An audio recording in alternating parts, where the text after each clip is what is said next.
Assalamualaikum warahmatullahi wabarakatuh. Halo semuanya, teman-teman semua, ketemu lagi dengan saya Heri di channel Kusrofo.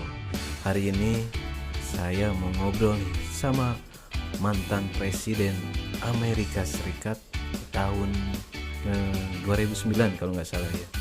Siapakah beliau? Yuk kita langsung ngobrol aja bersama Bang Ilham Anas, kembaran Barack Obama.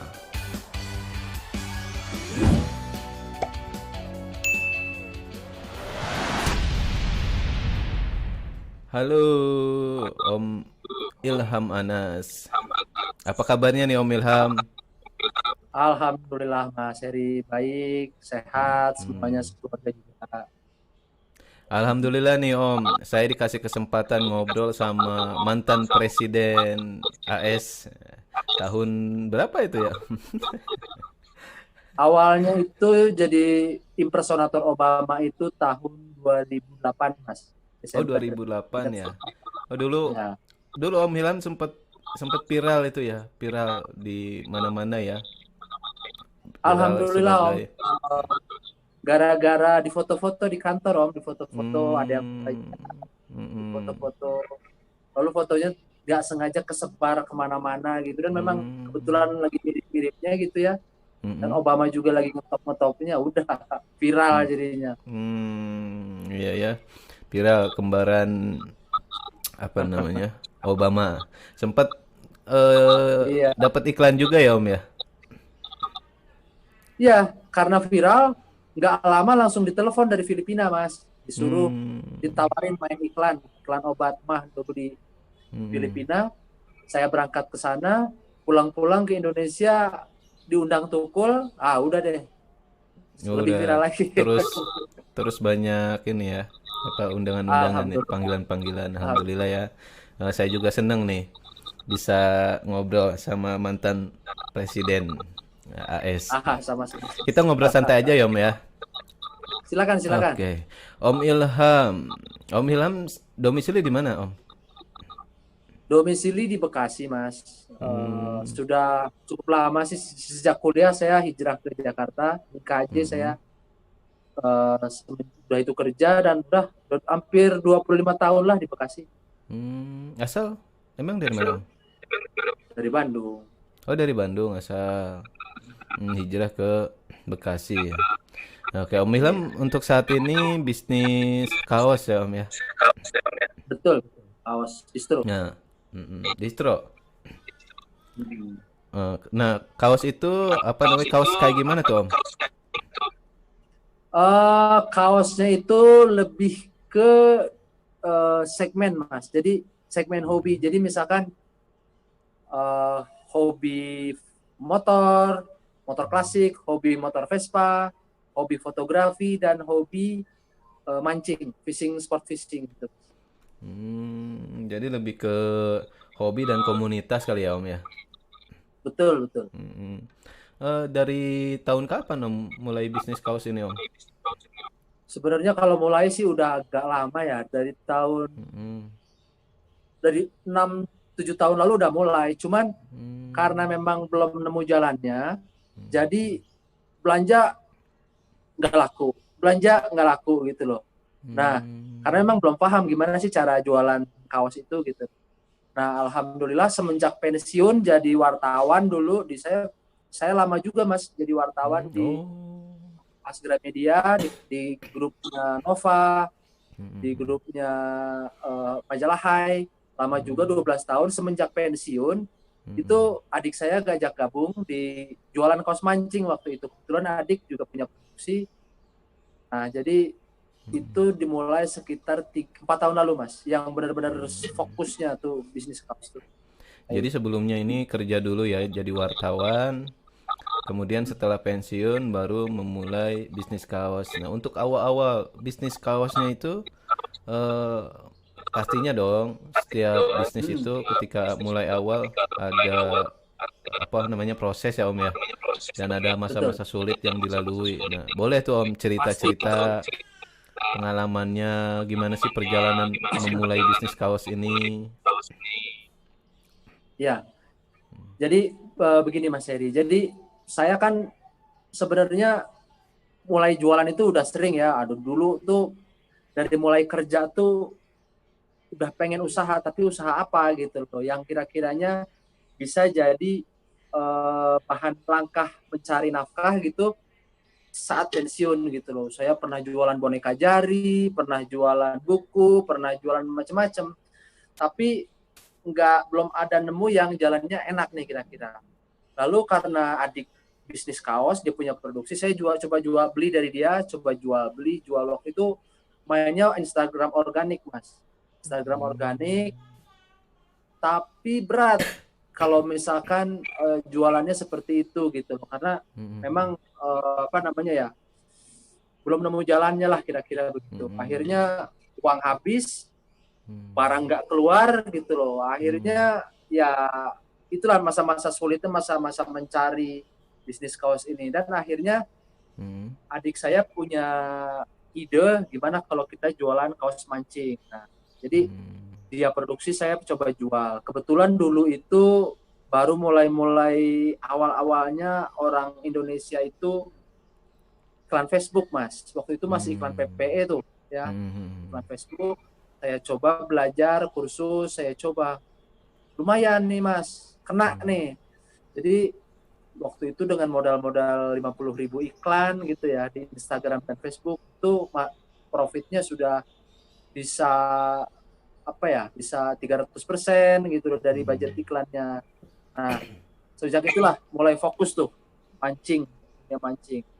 Nah, tapi kalau kita berbisnis kaos nih Mas, kita harus tahu banget market yang kita sasar gitu loh. Nah, karena market mancing itu kecil, nggak besar gitu loh, akhirnya berat untuk berkembang gitu loh, Kebetulan saya juga sering ikut-ikut apa namanya ya, brainstorming course, ada misalkan kayak TDA gitu, saya juga komunitas tangan di atas Mas. Ada juga dulu komunitas saudagar Nusantara, saya juga sering ikut. Itu terbuka mindset saya bahwa kalau misalkan pengen bisnis membesar, maka marketnya juga harus besar gitu. Sejak itulah saya cari bisnis kaos yang marketnya besar. Kalau mancing itu kecil, maka saya cari komunitas yang besar marketnya. Apa itu? Akhirnya saya ketemu dengan kaos Vespa nih Mas. Saya coba, karena Vespa itu adalah komunitas motor terbesar di dunia setelah Italia gitu lah, adalah Indonesia. Akhirnya saya mulai produksi, coba sedikit-sedikit kaos Vespa, ada lagi motor klasik yang memang gede marketnya. Sejak itu saya udah dipatenkan nih dalam pikiran saya bahwa kalau mau memulai bisnis apapun gitu loh, bisnis jualan apalah, mau kosmetik atau apa, pilihlah yang marketnya paling gede gitu. Karena dengan market yang besar kita bisa scale up. Kalau di mancing doang dulu saya waktu itu bertahan, nggak bisa di scale, berat Mas. Gitu kurang lebih Mas. Gitu ya. Jadi apa namanya, kalau kita mau scale up, jadi kita harus mencari market yang besar. Jadi Om Ilham ini awalnya di apa teh tadi, komunitas mancing ya. Karena merasa di Iya, komunitas itu kecil, maka Om Ilham ini mulai scale out lah ya, tambah market gitu kali ya, yang lebih besar lagi gitu iya ya. betul. Ya. Kalau dulu memulai bisnis konveksi kaos ini udah mulai punya konveksinya atau masih Enggak ambil-ambil Mas. gitu ya, mesen ya? Saya baru sebenarnya kalau memulai produksi konveksi ini baru 6 bulan lah Mas jalannya Mas. Sebelumnya saya maklun Mas. Sebelumnya saya maklun. Maklun itu artinya kita punya desain, kita punya uang, kita kasih ke konveksi untuk diproduksi. Mas, saya maunya modelnya kayak begini, bahannya begini, tolong begini. Nah, gitu. Nah, kalau misalkan bisnisnya masih skala kecil ya, masih skala pelan lah, belum butuh putaran yang cepat, itu bisa Mas main maklum itu. Tapi lama kelamaan si punya konveksi juga punya produksi di sana, saya juga produksi di sana, akhirnya banyak bentrok di waktu. Akhirnya yang harusnya selesai tanggal 10 misalkan mundur karena memang antri segala macam. Kan kalau begitu nggak bisa. Kita namanya usaha itu kan harus barang habis, udah harus ada yang masuk barangnya. biar cash flow-nya muter. Nah, kalau misalkan cash flow nggak muter, keganggu kan banyak hal. Nah, sejak itu saya putuskan untuk bikin konveksi sendiri. Nah, buat teman-teman yang ingin belajar memulai bisnis kaos, itu saya karena ini pengalaman saya sendiri, itu saya menyarankan untuk belajar bikin produk dulu yang bagus gitu. Maksudnya bikin produk yang bagus itu kan kaos ini banyak, ada yang bahannya grade A, grade B, grade C dan seterusnya gitu. Jadi kalau misalkan pengen memulai usaha kaos ini memang bahan nggak bisa ditawar-tawar, harus pakai bahan yang bagus gitu. Harus pakai bahan yang grade A biar apa? Biar orang enak pakainya. Kalau orang-orang enak pakainya, dia akan repeat ordernya lumayan. Yang kedua belajar desain. Maksudnya belajar desain itu belajar cari selera market itu seperti apa sih sebenarnya yang kira-kiranya kena di hati konsumen. Karena dulu kenapa saya gagal yang pertama-tama jualan kaos itu adalah karena saya tidak tahu selera orang itu seperti apa, main belanja. Jadi saya belanja barang yang saya anggap bagus, padahal menurut orang lain belum tentu gitu loh. Menurut orang lain seleranya nggak begitu. Nah kebanyakan pengusaha pemula itu berpikir bahwa market itu adalah dirinya, padahal nggak bisa begitu. Kita harus Ya. tahu orang itu sukanya apa, baru kita jual yang mereka suka, jangan yang kita suka. Gitu loh. Jadi banyaknya orang gagal di situ. Seperti saya juga dulu. Gitu. Jadi buat teman-teman juga yang mungkin yang mau memulai bisnis kaos seperti Om Ilham ini, daripada rugi, misalkan mau memulai bisnis nih, langsung pakai modal yang besar, gitu, daripada rugi, akan lebih baik untuk sementara dia bermitra dulu kali ya Mas ya, Om ya, Betul. dengan orang-orang Betul. yang sudah berpengalaman sambil dia Betul, betul. belajar dengan orang yang pengalaman tersebut gitu kali Om, sambil dia gali Betul ilmu, sekali. sambil dia jualan. Ya mungkin teman-teman juga bisa apa namanya gabung jadi mitranya Om Ilham ya, Om ya. Silakan, Jadi silakan. jadi untuk yang memulai kan apalagi pengalamannya belum terlalu banyak, jadi bisa dibimbing lah sama Om Ilham yang bisa udah lebih berpengalaman di bisnis kaos ini gitu ya Om ya. Betul, Kalau betul. dulu Om, bisnis kaos ini udah langsung pakai brand Super Strike Production ini. Belum, Mas. Dulu Hmm. juga saya kenapa bisa sampai seperti ini, saya juga reseller dari punya orang gitu. Ya artinya walaupun adik sendiri, saya kan reseller tuh kan.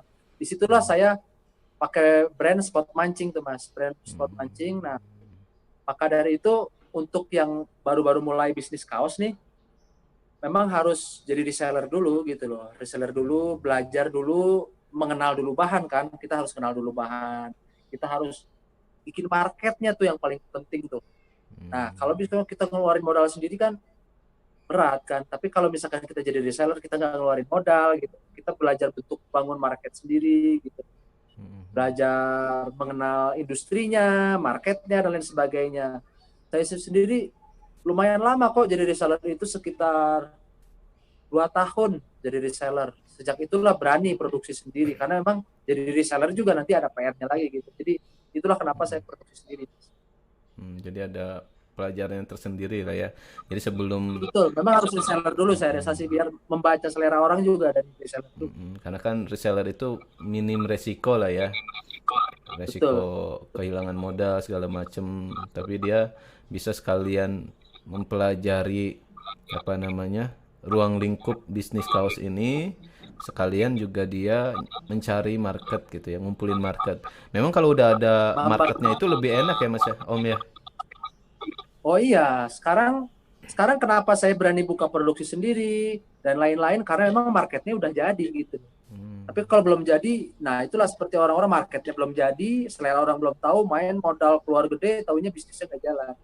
Jadi memang harus dari reseller dulu sih kalau saya bilang sih. Ada lagi Bermitra nggak lah Om ya. tip-tipsnya buat teman-teman semua yang kepingin memulai bisnis kaos ini Om? Selain daripada misalkan jadi reseller dulu, apa sih yang harus diperhatikan kalau misalkan kita mau memulai bisnis kaos ini?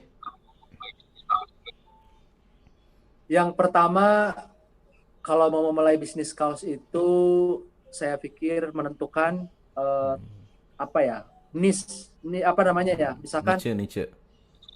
niche kita ini apa yang kita suka lah ya, karena kita juga harus mau nggak mau harus suka gitu, kita harus paham dunianya. Kalau misalkan kita bisnis kaos apalah ya, taruhlah penggemar mobil gitu lah ya, kaos untuk penggemar mobil itu kita harus tahu dunianya, kita harus mengerti, kita harus gaul dengan dunianya. Tapi kalau misalkan kita nggak paham juga, kita nggak mengerti selera orang itu seperti apa. Yang pertama itu kenal dunianya. Yang kedua, kita belajar apa namanya, memahami desain yang disukai oleh target market itu gitu loh. Caranya adalah dengan sering-sering berkunjung ke apa namanya, Instagram mereka lah, seperti apa, dibaca seleranya seperti apa.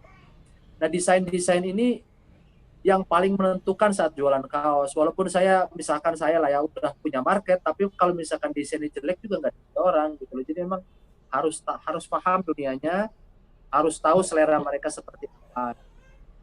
Setelah itu udah modal awal tuh Mas untuk belajar mulai bisnis kaos. Setelah itu mencari mitra Mas. Kalau misalkan mulainya mau dari reseller, mencari mitra. Mitra ini macam-macam, ada yang nakal, ada yang benar. Nah, ini proses juga mencari mitra ini gitu loh. Kadang gampang, kadang susah. Jadi memang kita harus mulai masuk ke lingkungan industri kaos. Nah, ini juga proses butuh waktu juga, tapi insya Allah kalau misalkan memang serius mencarinya, itu akan dapat mitra yang punya barang bagus, jujur, dan komitmen gitu loh. Karena nggak banyak juga kita udah jualan udah mulai bagus, barangnya nggak ada. Nah, itu bisa frustasi juga tuh. Iya ya. Gitu Mas. Ya. Ada lagi Om. Terus hal-hal yang mungkin harus kita hindari nih supaya, tentu kan Om Ilham dulu pasti punya pengalaman pahit tadi kan. Nah, supaya pengalaman pahit itu nggak terjadi lagi nih sama seumpamanya saya dan teman-teman semua kalau ingin memulai bisnis kaos ini. Itu apa aja Om? Hal-hal yang harus kita hindari. Jangan menyangka bahwa apa yang kita pikir itu benar. Harus diuji, dites. Contohnya soal desain tadi gitu loh. Kita udah anggap ini keren banget. Saya udah sering kok Mas berpikir bahwa saya ini desain bagus, saya produksi banyak, taunya nggak laku. Gitu.